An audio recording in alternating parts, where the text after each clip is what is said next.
Oh, I'm tearing up now. That's quite sentimental, isn't it? So it's a good time for me to get off the stage. That was all very romantic, and it's great memories of Rome. But importantly, we've got greater things potentially to look forward to. So it's time perhaps to start looking forward to the next Congress. So please welcome the Chief Executive of FIP, Chris Llewellyn.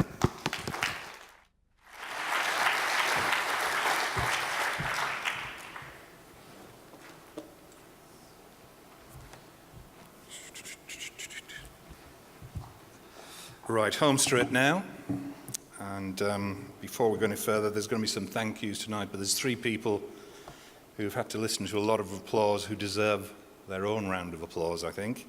First of all, our moderator in the second room there, Michael Toadman. Round of applause, please.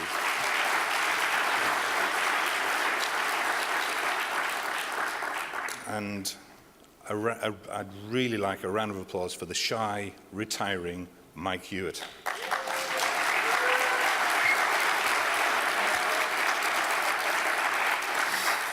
And this Congress was put on by my team. This is the first Congress where FIP has been 100% responsible for making this happen. I think we've done a pretty good job.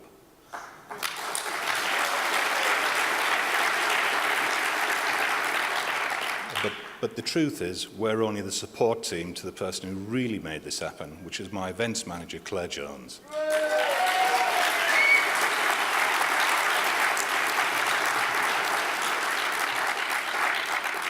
So behind every successful CEO is usually a surprised chairman.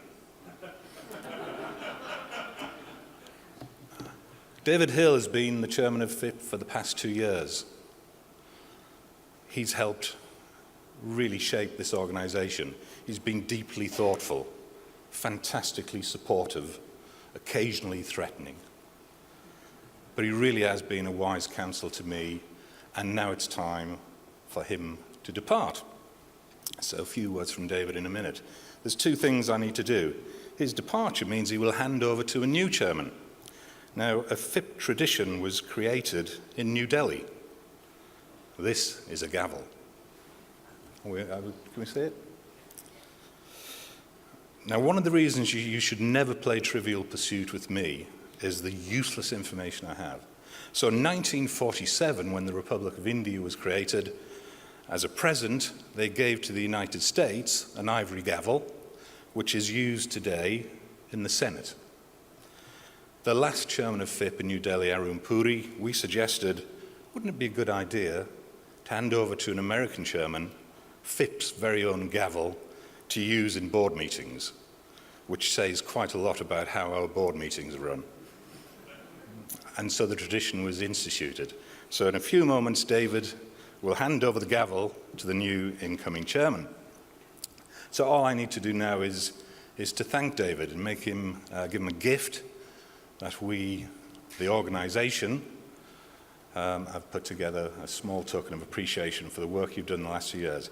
David Hill, please come and accept this reward.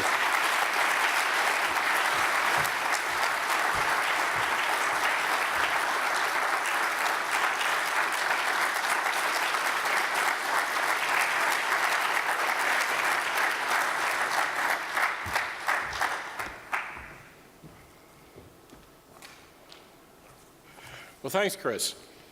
As Chris said, I have served for the last 2 years, had the honor of serving for the last 2 years as chairman of FIPP, and I think that the old Chinese blessing or curse, as you choose to view it, has certainly come true, and we have lived in interesting times.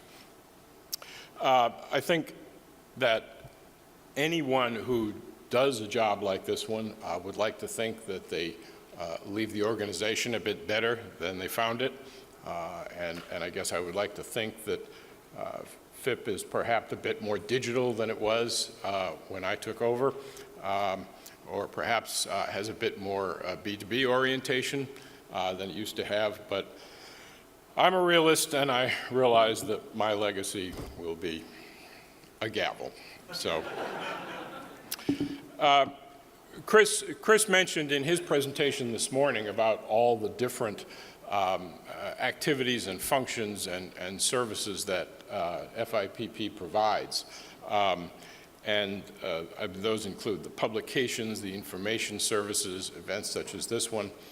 And there's no question in my mind that my favorite of those is the events of this type. Despite the advances that we have in this digital world and the kinds of communications that we have, I don't think any of them will ever replace the face-to-face experience that we have at events like this, where we make friends, where we make deals, where we learn best practices, and generally get the feel of the industry by talking to one another. The FIPP staff in London is just 11 people, and it is amazing to me what those 11 people accomplish in the way of all the products and services. And Chris has quite rightly stood up here and asked for your applause and gotten it. But I think that entire crew deserves another round of applause for everything they've done.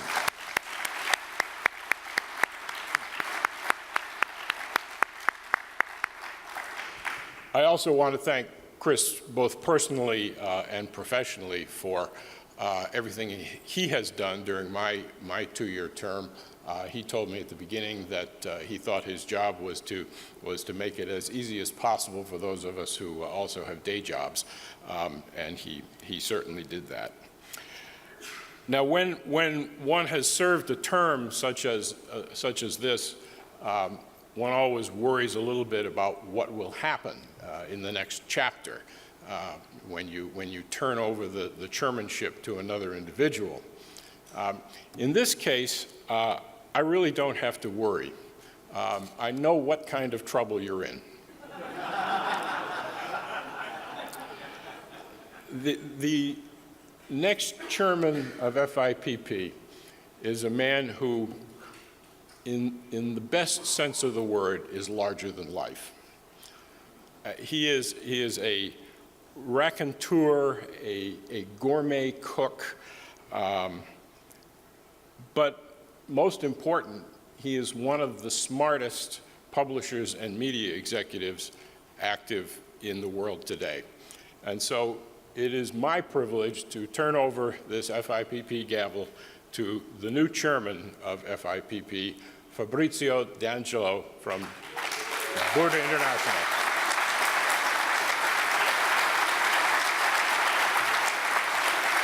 We have to go over here.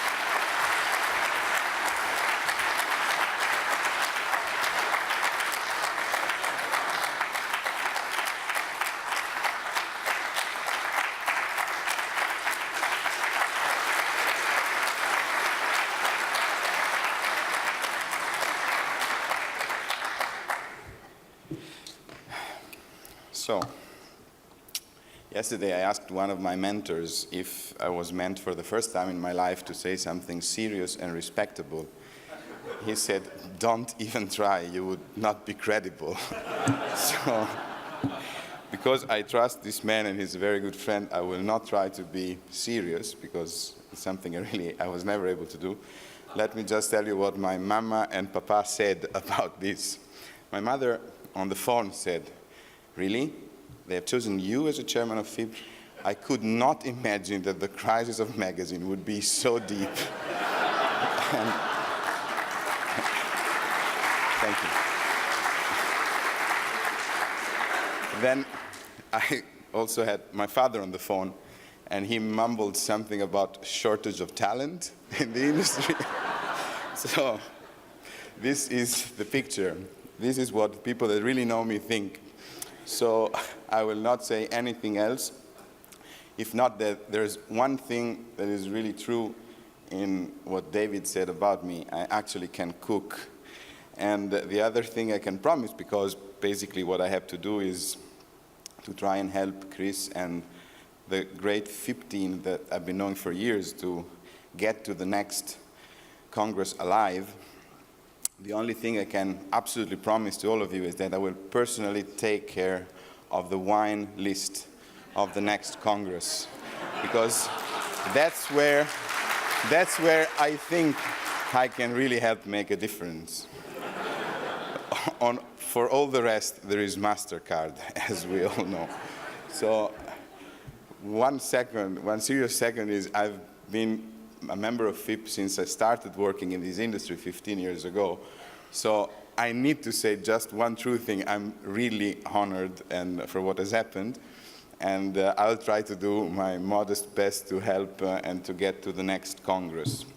Having said that, it's now my pleasure to introduce the chair of next Congress. I'm not meant to reveal where the next Congress will be held, but it's my pleasure to say that the first time in my life I met Deborah Morrison was through a restaurant window. Just by chance, in Rome, she had chosen the same restaurant I had chosen to have her dinner in Rome, which means, and these things don't happen by chance, as you know, so destiny. We are bound through destiny. We are bound through these deep-fried artichokes, Roman style. Long live the artichokes, and please welcome Deborah Morrison, the chair of the 40th FIP Congress.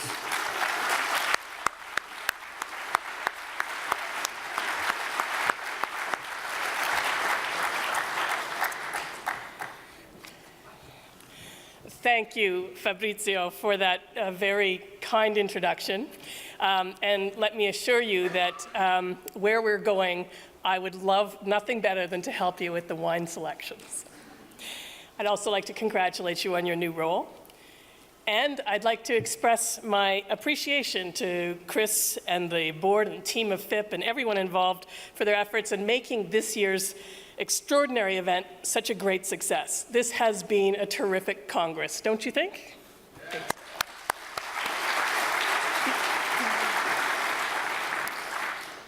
We appreciate the warmth and hospitality extended to us here and look forward to continuing to build on the new friendships that we've started here in Rome. That's why we're thrilled to have this opportunity to welcome all of you to Toronto, Canada in 2015 for a milestone year in FIP's history.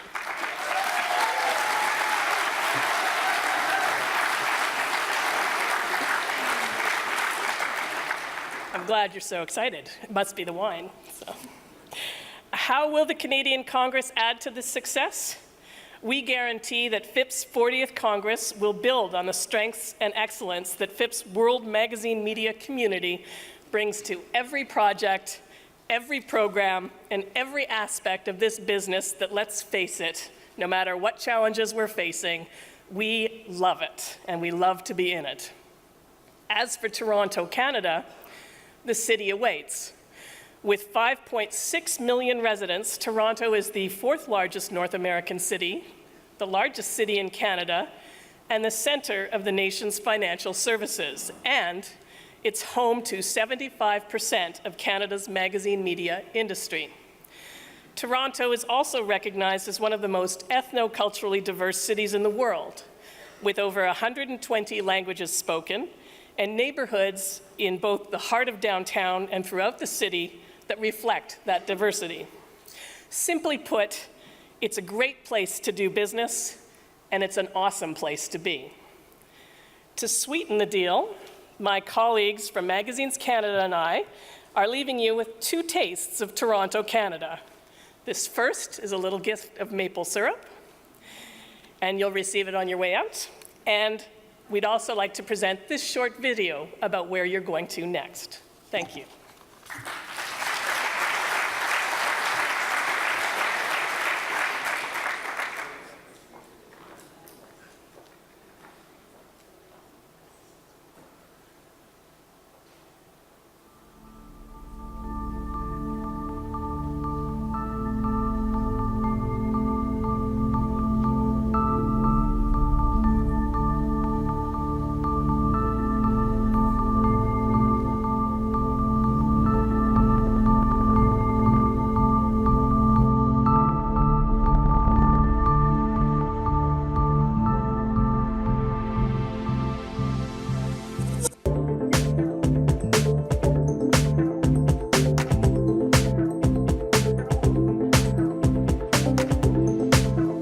I'm Deborah Morrison, past chair of Magazines Canada. Let me be the first to welcome you to Toronto. C'est un plaisir de vous souhaiter la bienvenue à un des plus divers pays dans le monde. There's a world of opportunity for you to explore in Canada's largest metropolitan centre and the heart of Canada's $2 billion magazine media industry. We're looking forward to showing you all that Canada has to offer. Please join us September 2015, FIP Congress, Toronto.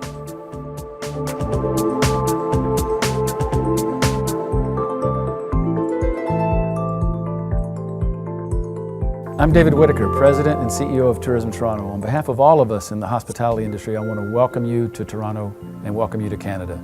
We are so excited that you've chosen our great country and our great city. We look forward to hosting your convention next year. We know your meeting is important to you. You have a lot of important work to be done, but we also want you to have a memorable event here in Toronto. We look forward to rolling out our red carpet and making you feel at home. We have a phrase here, whatever you're into, you can get into it in Toronto. We look forward to sharing it with you.